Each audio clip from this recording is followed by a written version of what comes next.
Assalamualaikum warahmatullahi wabarakatuh.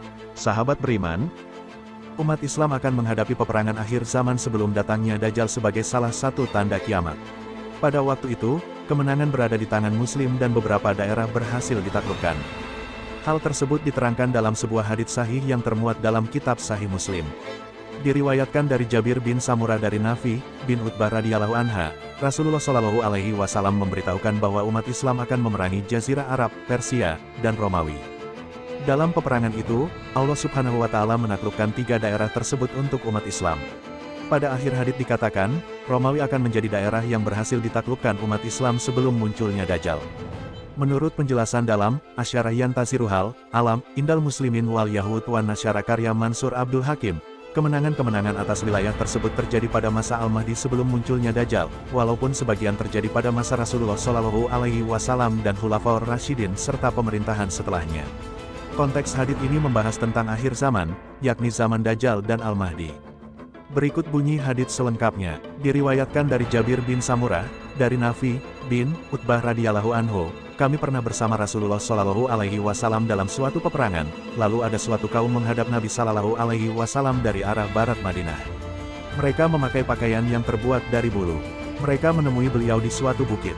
Mereka berdiri, sedangkan Rasulullah Shallallahu alaihi wasallam duduk. Kata Nafi, aku berkata kepada diriku sendiri, datangilah mereka, kemudian berdirilah di antara mereka dan beliau agar mereka tidak dapat membunuh beliau dari belakang. Kemudian aku berkata, barangkali beliau berbicara dengan mereka. Setelah mendatangi mereka, aku berdiri di antara mereka dan beliau. Aku ingat 4 kalimat dari beliau sambil kuhitung dengan tanganku, yaitu beliau bersabda, kalian akan memerangi Jazirah Arab, lalu Allah Azza wa Jalla akan menaklukkannya. Kalian juga akan memerangi Persia, lalu Allah Azza wa Jalla akan menaklukkannya. Setelah itu, kalian akan memerangi bangsa Romawi, lalu Allah Azza wa Jalla akan menaklukkannya. Kalian juga akan memerangi Dajjal, lalu Allah Azza wa Jalla akan menaklukkannya. Kata Jabir, kemudian Nafi berkata, wahai Jabir, kami kira Dajjal tidak akan keluar hingga bangsa Romawi ditaklukkan. Munculnya Dajjal sebelum kiamat. Munculnya Dajjal merupakan tanda kiamat besar. Imam Ibnu Katsir dalam kitab An-Nihayah fi Al-Fitan wa Al-Malahim menukil sebuah hadits yang menyebut bahwa Dajjal akan muncul di sebuah tempat yang bernama Khurasan. Rasulullah Shallallahu alaihi wasallam bersabda, sesungguhnya, Dajjal muncul dari bumi di sebelah timur yang bernama Khurasan. Ia diikuti oleh kaum yang wajahnya laksana perisai yang ditempa. Hadis riwayat Ahmad, At-Tirmidzi, dan Ibnu Majah. At-Tirmidzi menyatakan sahih. Dalam hadits Sa'ad bin Abi Waqqas radhiyallahu anhu dikatakan, Dajjal memiliki mata yang buta sebelah. Rasulullah Shallallahu alaihi wasallam bersabda, setiap nabi pasti akan menggambarkan ciri-ciri Dajjal untuk umatnya dan aku akan menggambarkan sifatnya untuk kalian yang belum digambarkan oleh seorang pun sebelumku. Sesungguhnya, Dajjal itu buta sebelah matanya, sedangkan Allah Subhanahu wa Ta'ala tidak buta sebelah matanya. Hadis riwayat Ahmad dalam Al-Musnad dan disahihkan oleh Ahmad Syakir.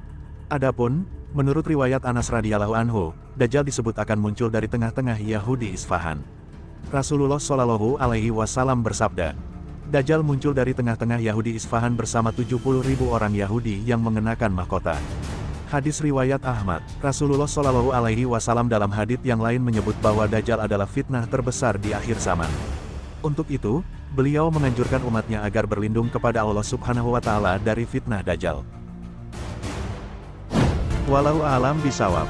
Semoga kajian kali ini bermanfaat, lebih dan kurangnya mohon dimaafkan, yang benar datangnya dari Allah Subhanahu wa Ta'ala.